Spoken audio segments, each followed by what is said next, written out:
This is Fred Allendale, creator of Subscriber Kiosk.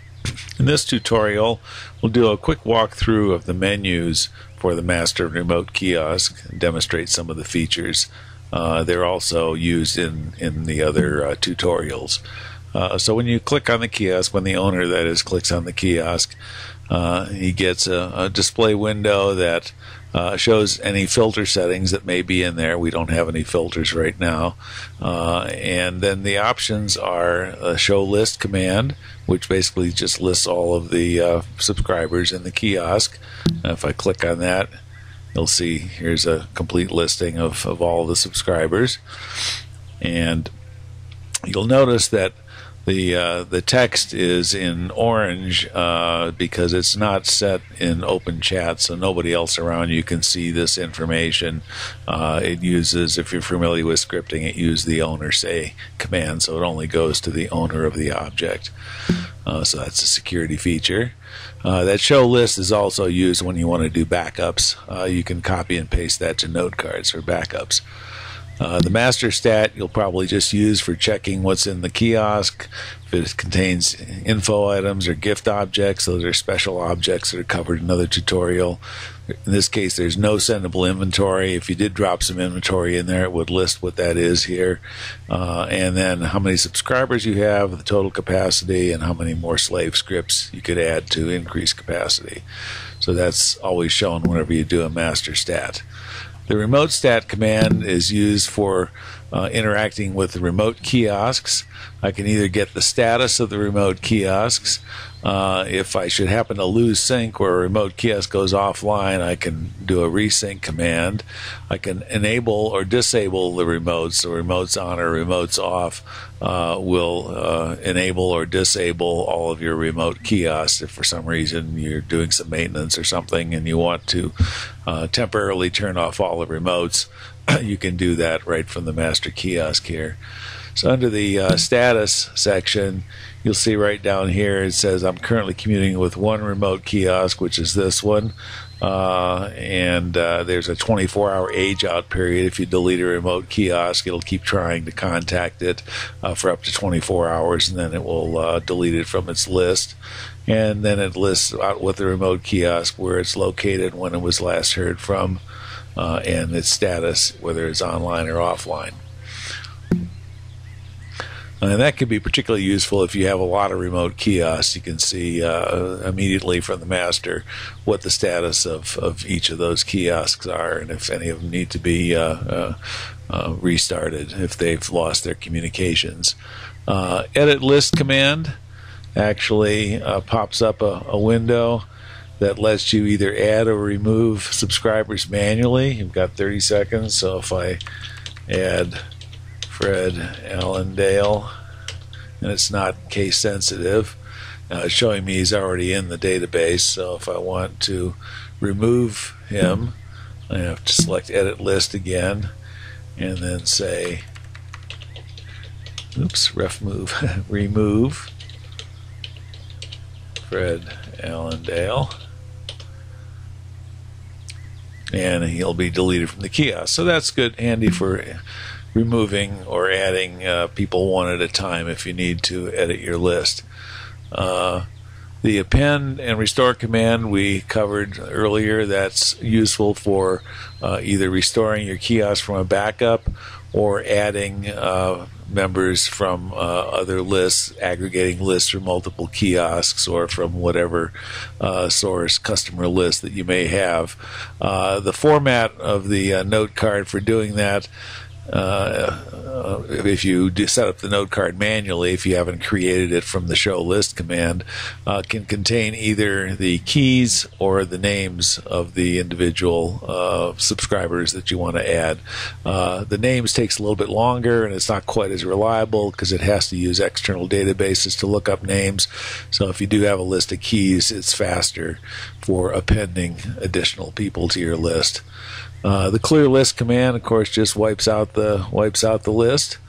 So if gives you an opportunity to back out, deletes all your subscribers. and then it'll confirm that you now have 0 subscribers. Once you do that, they're gone and they're not coming back unless you have a backup somewhere. Remove inventory. You could open the edit window and do these same functions, but it just provides a convenient way to remove different types of inventory, either sendable items, info cards, gift items, and those are described in a different tutorial, or the subscriber backup note cards that contain your backup list. The filter commands are used to set up either a kiosk, so you can specify the name. If you click on kiosk, it'll ask you to specify the name of a kiosk. So if you have multiple remotes and each remote has a different name, you could set a filter to only show or only deliver to people who subscribed at a certain kiosk. Same thing with the region. You could make a sub-distribution list to send items only to people who subscribe from a kiosk in a particular region. Or you can specify a date filter. In the case of the date filter, your format is the either greater than, less than, or equal to, and then the specified date in the year, month, day format. So you just specify a date filter, and then down in this box you would enter the greater than or less than, equal to, and then the date. And for most operations, you would want to just have the filter cleared out, which is kind of the default condition. We talked about in some other tutorials, you can either send an instant message, or you can send the item or items in the kiosk, or you can send both, and that will send things to your entire list or to the filtered subset of the list. The abort command actually restarts the kiosk, and will also stop any long operations that you may decide you don't want to continue with, either sending to a lot of people or displaying in the show list a very long list. The abort button will stop whatever the current operation is. The update button allows you to either get a listing of script versions in your kiosk and what their status is. This is useful for debugging. Sometimes if you contact me for help, if you're having problems, I'll ask you to do a update versions list, and it will give you a listing. The check get function goes to my server and will look at your script versions and send you an update kit if they are out of date with the current version, and those updates are always free. Once you get an update kit, you would come back to you would res it and then come back to this and actually click this to perform the update, and it automatically goes through and updates your scripts. And I'll do a separate tutorial on that. The versions command, as well as the check get and perform, always do a collection of script information first, and that takes about 30 seconds to do, and then you'll get a chat output of every script in here, its version, and its current status. And we should see that pop up here in just a few more seconds.